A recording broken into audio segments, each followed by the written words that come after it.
할렐루야. 오늘 또 일터에서 또 각자의 주어진 삶 속에서 하루 열심히 일하시다가 또 저녁에 수요예배 나오셨는데 하나님께서 큰 은혜로 채워주실 줄로 믿습니다. 하나님을 사모하는 사람들은 예배가 기다려져요. 얼마나 그 은혜가 귀하고 소중한지 오늘은 예배가 없네 그러면서 예배를 기다리게 되고 또 수요 예배까지 기다리는 게 힘들어서 밤에도 교회 나와서 기도하고 또 새벽에도 나와서 예배하고 기도하고 이런 분들이 참 많습니다. 우리 교회에는 이렇게 예배를 사모하는 분들이 참 많은 것 같아서 제가 얼마나 행복한지 몰라요. 오늘 이 밤에 하나님께서 특별히 우리 한 사람 한 사람에게 말씀해 주시고 또 응답해 주시고 문제도 해결해 주시고 기적을 일으켜 주실 줄로 믿습니다. 오늘은 사도행전 8번째 말씀인데요, 마음이 찔린 사람들, 이런 제목의 말씀입니다. 오순절 성령 강림 직후 베드로의 설교를 들었던 많은 사람들은 마음이 찔렸습니다. 오순절 날에 이르렀을 때 하늘에서 급하고 강한 바람 같은 소리가 들렸죠. 불에 혀같이 갈라지는 것이 각 사람의 머리에 다 불이 붙는 것처럼 임했어요. 그리고 120명의 성도들에게 갑자기 방언이 터져 나왔습니다. 그들은 큰 소리로 방언을 말하기 시작했어요. 그때는 이스라엘의 명절이었거든요. 오순절이라고 하는 명절이었어요. 이 오순절 명절을 지키기 위해서 갑바도기아나 저기 먼 데에 흩어져 있었던 수많은 유대인들이 예루살렘에 와 있었습니다. 본도, 아시아 그런 얘기가 나오잖아요. 흩어졌던 사람들이 예루살렘에 와 있을 때였어요. 그런데 갑자기 예루살렘에 마가 다락방에서 막 방언하는 소리가 들리고 굉장한 사건이, 하늘의 사건이 일어난 거예요. 근데 그 사람들이 그 소리를 듣고 도대체 이해가 되지 않는 사건이 일어나니 얼마나 충격을 받았겠어요. 그래서 그 사람들이 성령 받은 사람들을 조롱하고 희롱을 합니다. 저들이 새술에 취했다, 술 취했다고 그렇게 조롱을 하죠. 그때 베드로가 그 사람들 앞에 담대히 있어서 이 사건에 대해서 해석을 해줍니다. 시간이 오전 9시이기 때문에 이 사람들이 술에 취한 것이 아니라는 거예요. 그러면서 이 성령 사건은 요엘 선지자, 예수님 오시기 800년 전에 선지 활동을 했던 이 요엘 선지자를 통해서 하나님께서 예언한 말씀인데 오늘 그 예언이 성취되었다고 얘기를 합니다. 오순절 성령 사건은 조작된 사건도 아니고 인위적으로 만든 사건도 아니고 예수님께서 오시기 800년 전에 이미 하나님께서 만민에게 성령을 부어주시겠다라고 하는 그런 약속을 주셨는데 그 약속이 성취되었다라는 거예요. 그리고 또 하나는 이 성령 사건은 예수 그리스도의 사건이라고 확증을 했어요. 그죠? 지난주에 우리가 살펴보았죠. 예수 그리스도의 십자가와도 연결되어 있고 예수 그리스도의 죽음과 예수 그리스도의 부활과 예수 그리스도의 승천과도 밀접하게 관련이 되어 있다는 거예요. 예수님의 십자가가 있었고 죽으심이 있었고 부활하심이 있었고 승천하심이 있었기 때문에 오늘 이 성령 사건이 있는 것이다. 그렇게 베드로가 그들에게 전해줍니다. 베드로의 설교가 끝났을 때 그들이 마음에 찔려서 우리가 어찌할꼬 이런 탄식을 하게 돼요. 그들이 깨달았기 때문에 그렇죠. 무엇을 깨달았을까요? 자신들이 십자가에 못 박아 죽였던 예수가 바로 하나님의 아들이었다는 사실을 베드로의 설교를 통해서 그들이 깨닫게 된 것입니다. 그들이 깨달았다고 하는 것은 여러분 굉장한 은혜고 축복이에요. 누가 그들의 마음을 때렸어요? 하나님께서 그들의 마음을 치신 거잖아요. 깨닫게 만들어 주신 거잖아요. 여러분, 우리가 인생을 살 때 우리 마음이 상당히 예민해져 있거든요.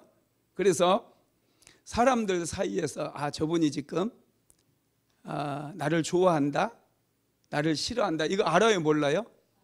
알아요. 좀 섭섭하게 한다? 알아요, 몰라요? 알아요. 왜냐하면 우리의 마음이 굉장히 예민하거든요. 그런 거 잘 캐치해요. 저 사람 안에 미움이 있는데, 저 사람 안에 좀 질투가 있다, 너무 잘 알아요. 그런데 여러분, 하나님과의 관계에서 하나님께서 지금 말씀하심에도 불구하고 마음에 찔림이 없다라는 거, 이거 굉장한 문제입니다. 하나님의 말씀을 듣고 어떤 분들은 설교 말씀을 들을 때에 마음에 찔림이 와서 회개하는 사람이 있는가 하면, 어떤 사람은 하나님의 말씀이 선포되어지고 정말 우리 주 예수 그리스도의 그 십자가가 선포되어지는데 아무 느낌도 없고 너무 냉랭한 분들도 있어요. 여러분, 이거 상당한 문제이지 않겠습니까? 예수님 시대에도 하나님에 대해서 감각이 무뎌진 사람들이 참 많았어요. 예수님은 그들을 책망하셨는데, 마태복음 11장 17절 한번 읽어볼까요? 시작. 가로되 우리가 너희를 향하여 피를 불어도 너희가 춤추지 않고 우리가 애곡하여도 너희가 가슴을 치지 아니하였다 함과 같도다. 아멘. 하나님에 대한 감각이 살아있다는 거 축복이에요. 말씀 들을 때 은혜가 되잖아요. 말씀 들을 때 감동이 오고 막 그래서 사모에서 여기까지 온 거 아니겠어요? 이게 은혜라는 거예요. 말씀을 듣는데도 이게 뭐 학교 영어 수업 듣는 것처럼, 수학 수업 듣는 것처럼 졸음이 나오고 이렇다고 한다면 이건 굉장한 문제예요. 그런데 하나님의 말씀을 듣는데 하나님의 사랑이 깨닫아지기도 하고, 어쩔 때는 막 마음이 막 열정이 생기기도 하고, 뭔가 막 하나님에 대한 기대가 생기기도 하고, 열망이 생기기도 하고, 나도 이제부터 기도해야 되겠다, 나도 이제부터 하나님의 말씀을 읽어야 되겠다, 이런 마음이 나에게 지금 막 물밀듯이 들어온다고 한다면 이건 우리의 마음이 예민해져 있는 거예요. 감각이 살아있는 거예요. 말씀을 들으니까 막 반응이 오는 거예요. 여러분, 이런 분들은 기뻐하시기 바랍니다. 우리의 마음이 지금 살아 움직이고 있는 거예요. 은혜 받을 준비가 되어 있는 거예요. 할렐루야. 여러분, 하나님께서는요 이렇게 마음의 감각이 살아있는 분들을 굉장히 사랑하시고, 그런 분들에게는 더 많은 은혜도 주시고 더 많은 축복도 주신다라는 것이죠. 이사야서 6장에 보면은 이사야 선지자가 자기의 사촌 형이기도 했거든요. 그 우시야 왕이라고 하는 분이 있었어요. 우시야 왕은 남왕국 유다에서 아주 참 괜찮은 왕이었습니다. 정치를 굉장히 잘했어요. 남왕국 유다의 경제를 아주 많이 성장시켰던, 농업 관계수로도 많이 만들고 농업을 장려하고, 그래서 모든 유다 백성들이 굶지 않고 잘 살 수 있도록 그렇게 정치를 잘했던 그런 왕입니다. 그래서 이사야 선지자는 우시야 왕에 대한 기대가 굉장했어요. 저분이야말로 하나님을 위해서 큰 일을 하실 분이다, 그런 생각을 했었는데, 이 우시야 왕이 갑자기 죽어버려요. 젊을 때 갑자기 죽어버립니다. 우시야 왕에 대한 기대를 많이 가지고 있었는데 갑자기 죽어버리니 이게 너무 기가 막히지 않습니까? 그리고 정치적인 또 격변기가 왕이 죽어버렸으니까 시작되지 않겠어요? 왕의 측근이었던 이사야 선지자에게도 뭔가 위기가 찾아올 수 있고, 그런 상황 속에서 이사야 선지자가 하나님의 성전에 들어갑니다. 그리고 하나님의 성전에서 하나님 앞에 앉아 있었어요. 하나님의 은혜를 구하고, 하나님이 이제 우시야 왕도 죽어버렸는데 이 나라를 하나님 어떻게 해야 될까요? 하나님이 나라를 도와달라고 그렇게 기도했겠죠. 그런데 갑자기 이 성전에서 성령의 역사가 나타납니다. 하늘에서 스랍 천사들이 나타나 가지고 거룩하다 거룩하다 거룩하다 만군의 여호와여 그 영광이 온 땅에 충만하도다 이렇게 천사들이 외쳐요. 그리고 갑자기 성전 문지방이 흔들리더니 그곳에서 큰 연기가 막 피어오릅니다. 그때 이제 이사야 선지자가 두려워 떨면서 이런 고백을 해요. 화로다 나여 망하게 되었도다. 나는 입술이 부정한 사람이요 부정한 백성 중에 거하면서 만군의 여호와이신 왕을 배웠음이로다. 이사야 선지자가 하나님 앞에 서면서 하나님께서 이사야 선지자를 만나 주셨어요.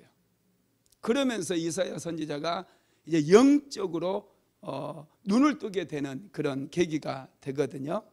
영안이 한마디로 얘기하면 열려지게 되게 되고 정말로 내가 왕을 의지했던 것 그것이 잘못되었다는 것을 깨닫고 이제 하나님을 신실하게 의지하게 되고 또 하나님을 위한 그런 선지자로 임무를 시작하게 되는 것이죠.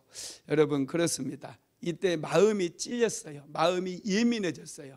그때 하나님께서는 이사야 선지자를 들어서 위대한 선지자로 사용하셨다라는 것입니다.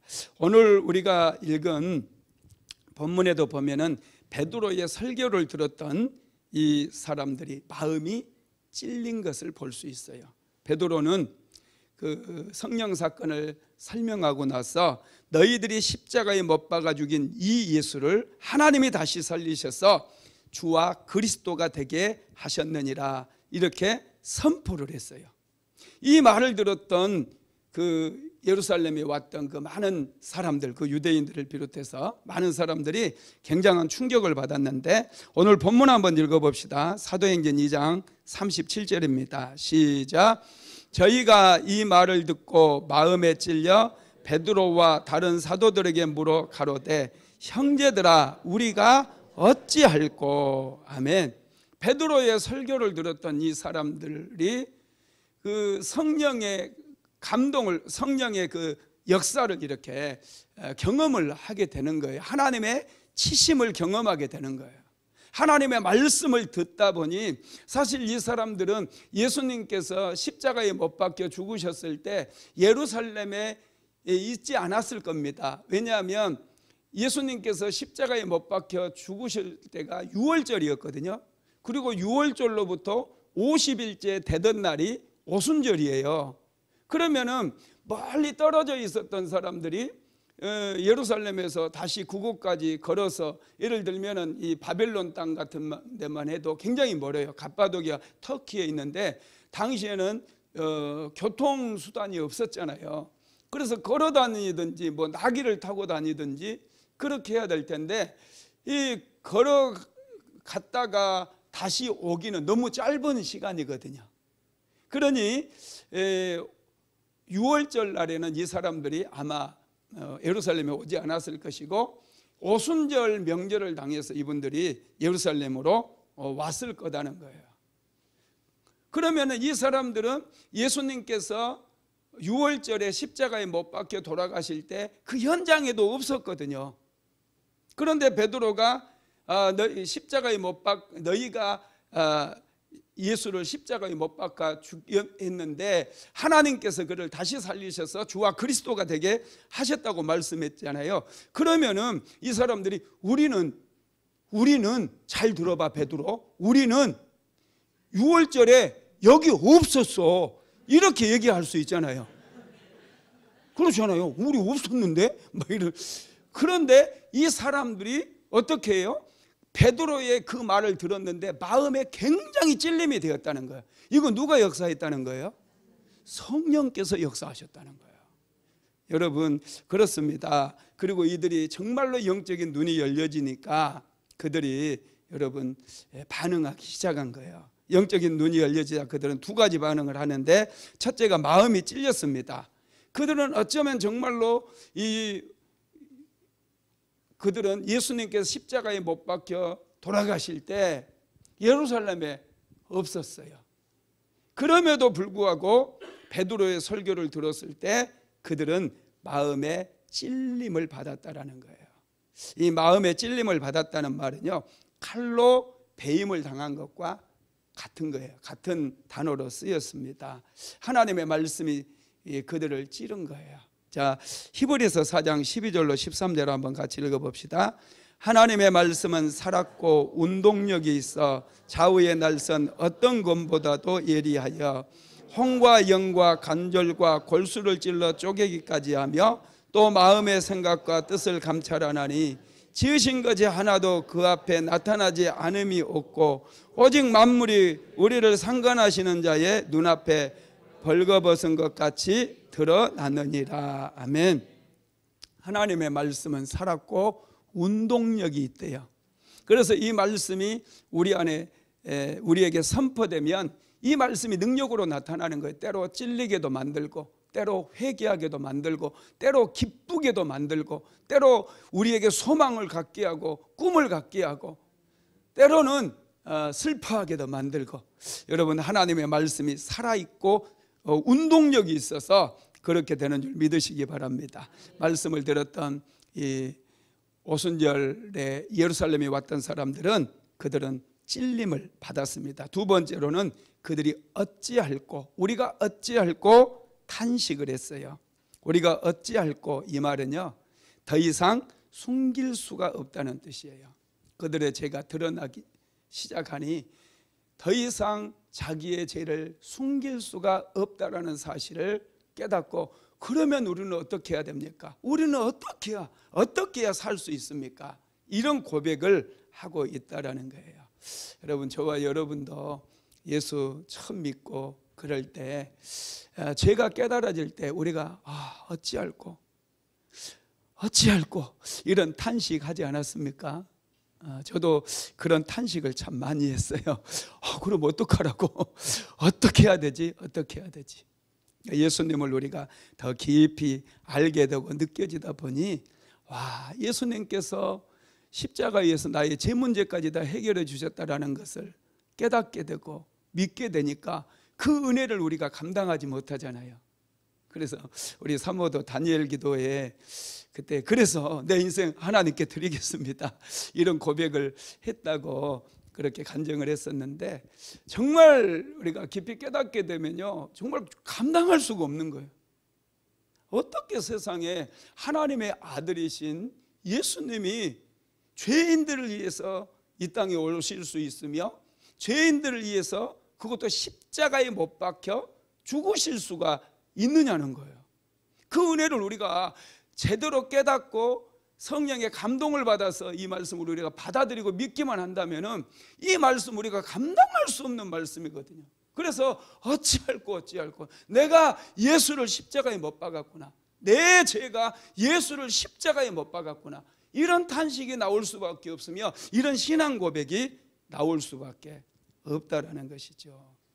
여러분, 그래서 우리가 하나님을 더 경외하게 되고요, 하나님을 향한 믿음이 더 뜨거워지게 되고요, 정말 모든 것이 하나님의 은혜라는 사실을 깊이 우리 마음속에 새겨지게 된다라는 거예요.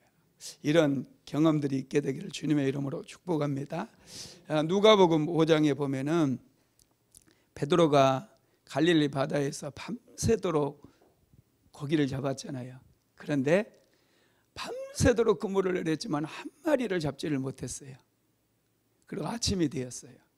그물을 정리하고 있는데 예수님께서 그곳에 오십니다.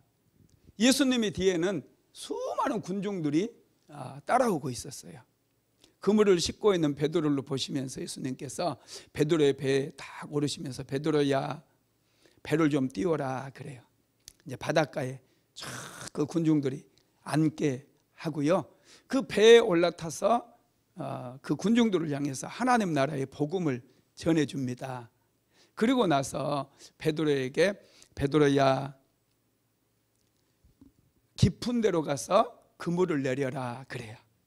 그때 베드로가 내가 밤이 맞도록 수고하였지만 얻은 것이 없지만 말씀에 의지하여 그물을 내리리이다, 그렇게 고백을 하고 깊은 데로 가서 그물을 내리잖아요. 그리고 그물을 고도 올렸는데 엄청나게 많은 고기가 잡힙니다. 한 배를 가득 채웠을 뿐만 아니라 너무 많은 고기가 잡혀가지고 동업자 이 야고보와 요한의 배까지 불러요. 손짓해서. 그래서 그 배에까지 실으니까 2배에 가득 차게 되거든요. 그 모습을 보고 베드로가 엄청난 충격을 받습니다. 그 전에 베드로는 군중들을 향해서 말씀하시는 예수님의 말씀을 들었거든요. 그래서 말씀에 의지해서 그물을 내렸거든요. 그리고 2배에 가득 채워지게 고기가 잡혔을 때 베드로는 뭐라고 고백을 해요? 예수님 앞에 무릎을 꿇고 주여 나를 떠나소서 나는 죄인이로소이다 이렇게 고백을 하거든요. 사실 이 말이 바로 베드로가 고백했던 이 고백이 아이고 어찌할꼬 바로 그런 고백과 똑같은 고백이라는 것입니다. 여러분 그렇습니다. 베드로의 설교를 들었던 유대인들은 자신의 힘으로는 아무것도 할 수 없음을 깨닫게 돼요. 그래서 그들이 베드로에게 그러면 우리가 어찌할꼬 그렇게 고백을 하고 있다라는 것이죠.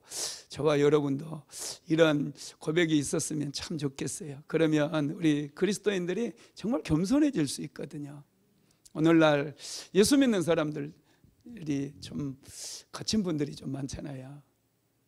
그런데 이 베드로처럼 정말 살아계신 하나님을 만난다든지 베드로의 설교를 듣고 지금 우리가 어찌할꼬 이렇게 고백한 이런 사람들처럼 우리도 성령의 터치를 받게 된다면 그런 고백을 하지 않을까. 베드로와 같은 또 베드로의 설교를 들었던 그 사람들처럼 우리가 어찌할꼬 어떻게 하나님의 은혜를 갚을꼬 내가 어떻게 살아야 될꼬 하나님 앞에 이렇게 큰 은혜를 입었는데 내가 어떻게 살아야 되는가 이런 고백이 있지 않겠습니까? 베드로는 이렇게 통회하고 자복하는 사람들에게 어떻게 말하느냐 하면 자, 한번 읽어봅시다. 사도행전 2장 38절입니다. 시작. 베드로가 가로되 너희가 회개하여 각각 예수 그리스도의 이름으로 세례를 받고 제사함을 받으라. 그리하면 성령을 선물로 받으리니. 아멘. 너희가 회개하여 그랬어요. 회개하라고 그랬어요. 먼저 첫째는 회개를 촉구하고 있습니다. 여러분 그 기독교의 최고의 메시지는 뭐냐 하면 회개하라 천국이 가까이 왔느니라 이 말씀이에요. 세례 요한이 예수님보다 6개월 먼저 태어났고 주의 길을 예비하기 위해서 엘리야의 심령으로 이 땅에 오신 분이셨잖아요. 그래서 세례 요한은 광야에서 길을 예비하는 예수님 오실 길을 예비하는 그런 일을 감당했던 선지자인데 세례 요한이 광야에서 제일 먼저 외쳤던 말이 뭡니까? 회개하라 천국이 가까이 왔느니라. 회개하라는 거예요. 그것뿐만 아닙니다. 예수님께서도 공생의 사역을 시작하셨을 때 제일 먼저 외쳤던 말씀이 회개하라 천국이 가까이 왔느니라 이 말씀이에요. 회개하라는 거예요. 목사님 저는 회개할 것 없는데요. 한번 잘 찾아보세요. 우리 그리스도인들에게는 회개하는 것이 얼마나 큰 은혜인지 몰라요. 회개할 때 하나님께서 우리에게 주신 게 뭡니까? 용서의 축복이잖아요. 그래서 여러분 구원이라고 하는 것은 회개에서부터 시작된다는 사실을 우리는 잊어버리면 안 돼요. 회개 없는 구원은 있을 수가 없어요. 우리가 주홍같이 붉은 죄를 졌다 할지라도 양털과 같이 희게 해 주시겠다라고 하는 약속을 하나님께 주셨는데 그것이 회개를 통해서 그렇게 이루어진다는 거예요. 우리는 여러분 회개가 필요합니다. 회개해야 구원도 받고요. 회개한 사람이 성령 세례도 받아요. 그래서 사도 베드로는 먼저 너희들이 회개하고 예수의 이름으로 세례 받으라. 그러면 제사함을 받게 될 것이고 그 다음에 뭐가 임한다고요? 성령을 선물로 받게 된다는 거예요. 회개하지 않으면 아무리 내가 성령 받기를 갈망하고 성령 충만하기를 갈망하고 나도 방언으로 기도하고 성령의 은사 받고 성령의 능력 받고 그렇게 살고 싶어도 성령이 오실 수가 없어요. 왜냐? 우리가 여전히 우리 안에 죄가 있기 때문에 그렇다라는 것입니다. 그러면 여러분, 진정한 회개는 뭡니까? 죄에서 돌이키는 거예요. 회개는 메타노니아, 돌이키다, 180도 돌이키다, 이런 뜻입니다. 여러분, 그렇습니다. 우리는 죄에서 돌이켜야 돼요.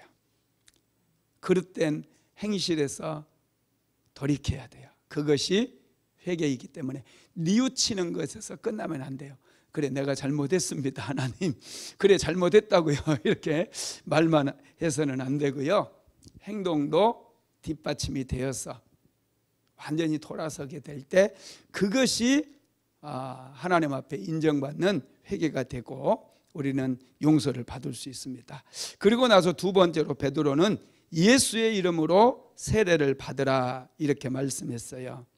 여러분, 회개한 다음에, 제사함을 받고 난 다음에 세례를 받으라는 거예요. 여러분, 세례라고 하는 게 뭡니까? 예수와 함께 죽고 예수와 함께 다시 사는 거예요. 그래서 우리 교단에서는 침례를 받아요. 침례를. 물속에 이제 들어가야 되네. 완전히 물속에 들어가요.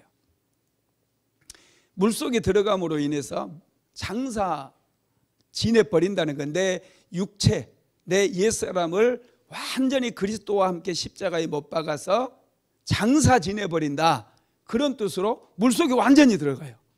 그리고 다시 물속으로 나오면서 내가 예수님과 함께 부활했다, 나는 새 사람이 되었다, 나는 죄의 사람이 아니고 옛 사람이 아니고 완전히 새로운 사람이 되었다, 이런 고백으로 이제 물속에서 나오게 되는 거예요. 할렐루야. 그래서 여러분들이 예수 믿는 사람들은요, 반드시 세례 받아야 됩니다. 어떤 분들은 뭐 세례 받으면 시험이 오니, 마귀가 뭐 공격하니 무서워서 세례 못 받고 그런 분들도 있어요. 그리고 어떤 분들은 교회 다녔었는데 오래 다니다 보니까 이제 세례도 안 받았는데 집사를 줘버리고 안수 집사를 주고, 그래가지고 어떤 분은요, 안수 집사인데 세례도 안 받았다고 그러더라고요, 자기가. 그래서 그분 또 세례를 주고, 어떤 목사님 하시는 말씀이에요. 제 얘기가 아니라 그랬다, 그런 말씀 하시더라고요. 그러니까 여러분, 세례는 반드시 받아야 돼요. 먼저 회개가 먼저고, 회개하고 제사함 받고 그 다음에 세례를 받으시기 바랍니다.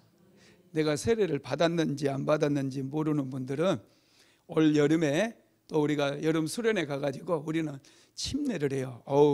이번에 작년에 여름 수련회 때 침례 받는데 그렇게 감동이 되었어요. 그죠? 우리 모든 성도들이 풀장에 다 옆에 서가지고 같이 기도해주고 축복해주고, 나는 하늘에서 막 비둘기가 내린 줄 알았습니다. 이 침례를 주는데 그렇게 감동이 되는 거예요. 할렐루야. 올해도 저기 안성에 좋은 또 수양관을 제가 수련회 장소로 예약을 해놨습니다. 꽤 비싸요. 그런데 아주 좋은 수양관, 잔디밭도 막 한 200평도 넘어요. 그 풀장이 2개 있고요. 숙소도 굉장히 좋아요. 할렐루야. 수련회 8월 6일부터니까 2월인데 무슨 수련회 얘기인가. 그때 침례 받으시라는 거예요. 침례 정말 감동이 돼요. 은혜가 돼요. 침례를 쫙 받고 모든 사람들에게 막 새로 태어난 거에 대한 축하도 받고 축복도 받고, 우리가 또 옷 다 갈아입고 오니까 성전 안에 들어와서 같이 뭐 축복해주고 기도해주고 또 그걸 안아주고, 얼마나 참 아름다웠는지 몰라요. 침례식은 그렇게 해야 돼요. 그렇게 참 멋있었습니다. 좋았습니다. 여러분, 세례는 이렇게 예수님과 함께 죽고 부활하신 예수님과 함께 다시 내가 부활한 것을 기념하는 거예요. 그래서 여러분이 침례도 우리가 반드시 받아야 된다라는 것이죠.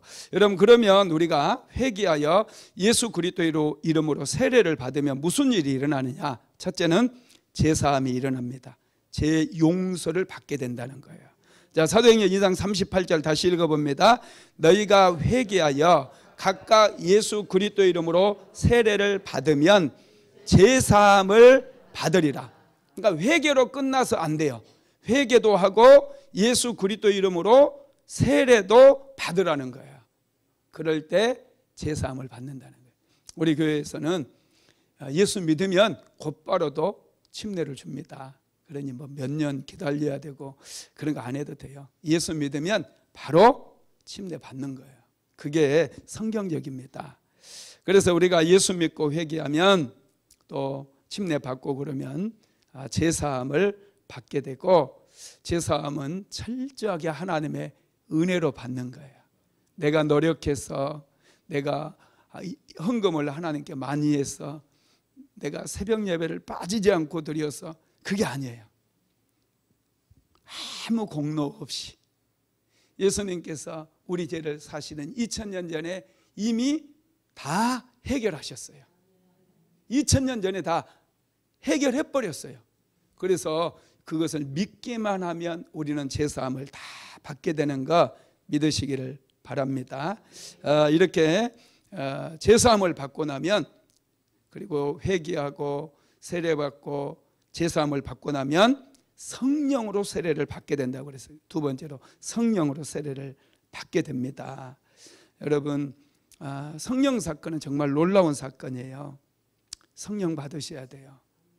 오늘날에 성령 받지 못하면 늘 마귀에게도 도적질 당하고요, 능력이 없다 보니까 맨날 넘어져요.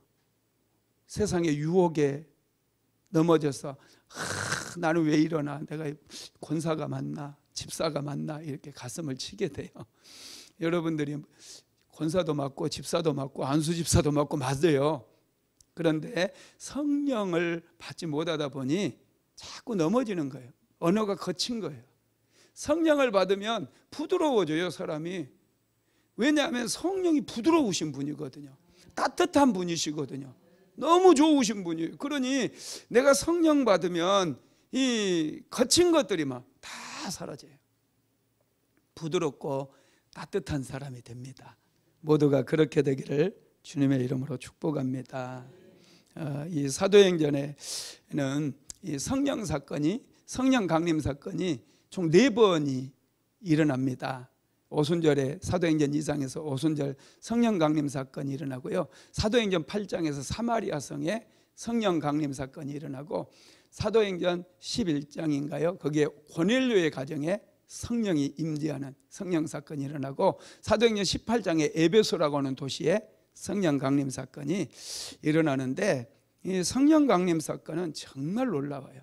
에베소 같은 경우는 온 도시가 회개하고, 그 점을 치던 사람들이, 마술을 하던 사람들이 마술책을 다 모아다가 불을 지르고 온 도시가 회개하는 그런 역사가 일어나고, 엄청난 부흥이, 영적인 리바이벌, 영적인 부흥이 일어나게 된다라는 거예요. 그래서 우리 순복음 안디옥교회 사랑하는 성도님들, 정말 사모하는 마음으로 예배에 나오시고 금요 성령 집회도 그렇게 뜨겁게 기도하잖아요. 반드시 이제 2000년도에 성령의 그런 영적인 부흥이 일어난다고 한다면, 성령 강림이 임한다고 한다면 우리 순복음 안디옥교회에서 시작될 줄로 믿습니다. 할렐루야. 반드시 그렇게 될 것입니다. 이런 성령 세례는 누구에게 주어지느냐 한번 읽어봅시다. 사도행전 2장 39절 시작. 이 약속은 너희 자녀와 모든 먼데 사람 곧 우리 주 우리 하나님이 얼마든지 부르시는 자들에게 하신 것이라 하고. 아멘. 이 약속이 뭐냐면 바로 성령 세례에 대한 약속을 얘기해요. 이 약속은 너희의 자녀, 여러분들의 자녀들 성령 받게 해달라고 기도하십시오. 모든 먼 데 있는 사람, 이방인들, 뭐 아직 예수 믿지 않는 사람들, 그리고 곧 우리 하나님이 얼마든지 부르시는 자들, 얼마든지 하나님은 부르실 수 있어요. 북한의 김정일까지도, 김정은이까지도 다 부르실 수 있고 깜짝 놀라는 분이 있는데 부르실 수 있어요. 그분에게도 얼마든지 성령이 임할 수 있어요. 할렐루야. 여러분 이렇게 모든 분들에게 성령 세례가 임할 수 있다라는 거예요. 자, 40절도 한번 읽어볼까요? 사도행전 2장 40절 시작. 또 여러 말로 확증하며 권하여 가로되 이 패역한 세대에서 구원을 받으라 하니. 아멘. 여기에서 가슴이 찔려서 어찌할꼬 이렇게 얘기했던 사람들에게 지금 베드로가 하는 말이거든요. 회개하고 각각 예수 그리스도 이름으로 세례를 받고 제사함을 받으라. 그리하면 성령을 받게 될 것이다. 이렇게 이제 얘기를 했잖아요. 이 말씀을 들었을 때 이 사람들의 태도가 달라지기 시작했어요.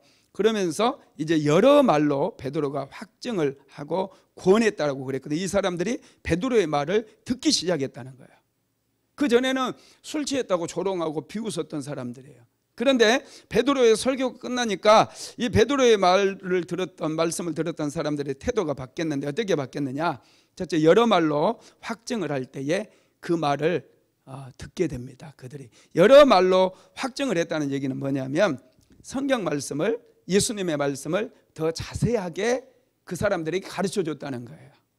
여러분 주일 설교 말씀 듣는 거, 수요예배 설교 말씀 듣는 거 다 너무 좋아요. 금요 성령 집회 말씀 듣는 거 참 좋아요.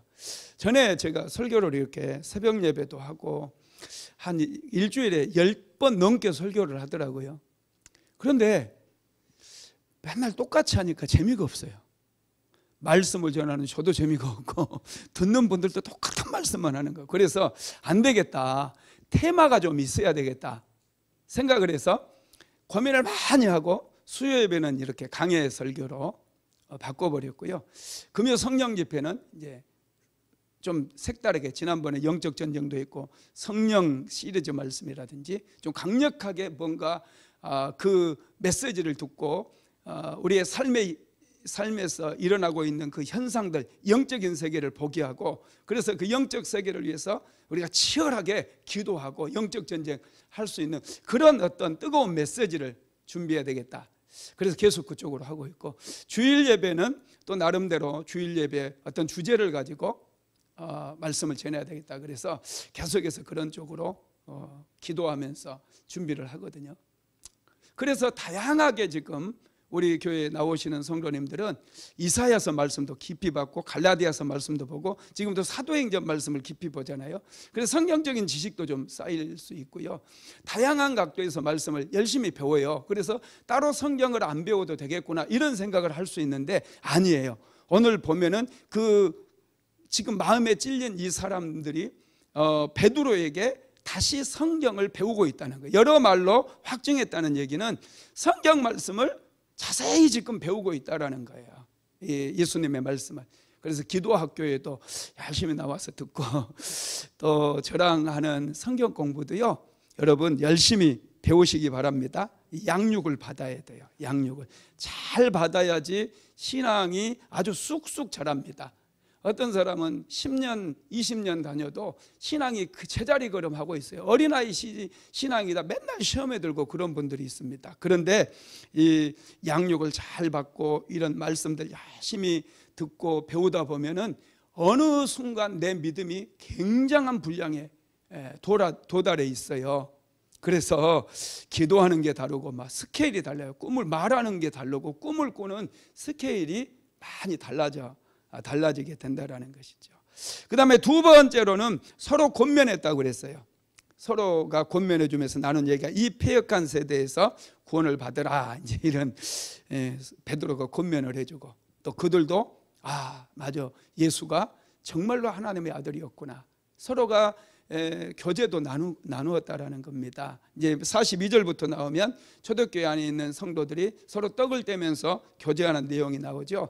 이 코이노니아도 굉장히 중요해요. 성도들의 교제도 교회 공동체 안에서 아주 중요하고, 예수님께서도 내가 두세 사람이 모인 곳에 내가 그들 중에 있겠다고 말씀하셨잖아요. 그래서 구역 모임을 하면서 같이 교제하고 같이 하나님의 말씀을 나누고 어떤 구역 식구의 문제를 위해서 구역들이 같이 연합해 가지고 기도하고 그러면 신기하게 대예배 때 경험해 보지 못한 그런 성령을 뜨겁게 경험하게 되고, 그 소그룹 공동체에 예수님께서 찾아오셔가지고 문제를 해결해 주고 질병이 고침받게 되는 그런 여러분 역사들이 많이 일어나요. 그러니 이런 소그룹 모임에도 많이 힘을 쓰게 되기를 주님의 이름으로 축복합니다. 사도행전은 이렇게 시작이 된 거예요. 이렇게 성령 받은 사람들이 흩어지지 않았어요. 성령 받은 사람들이 모여서 은혜 받은 은혜도 나누고, 뭔가 막혀있는 문제가 있으면 서로에게 기도를 부탁하고 같이 손을 잡고 기도하고 같이 뜨겁게 그 문제, 한 가지 문제를 위해서 기도해주고, 그러면서 많은 경험들을, 많은 기적들을 경험하게 되었다라는 것입니다. 이것이 여러분 2000년 전에 예루살렘에 일어났었던 성령 사건이었어요. 오늘날에도 얼마든지 이런 성령의 역사하심이 우리 교회 공동체 가운데 일어난다는 사실을 믿으시고 성령 충만 다 받게 되기를 바랍니다. 말씀을 마무리하겠습니다. 우리는 사도행전의 성령의 역사를 경험해야 됩니다. 이것이 하나님의 일이며 하나님의 역사이기 때문에 하나님께서 오늘날 우리에게 제일 주시고자 하는 것이 성령이셔요. 구하고 찾고 두드리라고 이번 주 설교 말씀 주셨잖아요. 누가복음 11장 말씀. 좋으신 하나님께서 구하는 자에게 좋은 것을 주신다고 하시면서 성령을 주시겠다라고 약속하셨어요.